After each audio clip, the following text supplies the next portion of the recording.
How to appear offline in Roblox. Hello guys, welcome back to our another tutorial video. I hope you are doing great. So let's start without wasting time. First of all, open up your Roblox application in the mobile. Now at the bottom right corner, tap on more. Now scroll down a bit. Now go to settings. Now select privacy.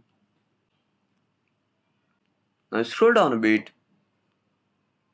Now select the option who can message me. Now change to no one. Again tap on who can text chat with me. Select no one. Now change every options to no one as directed.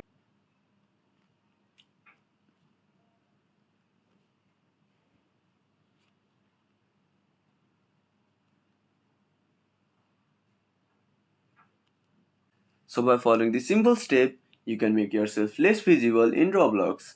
Thank you for watching our tutorial. I hope you liked our content.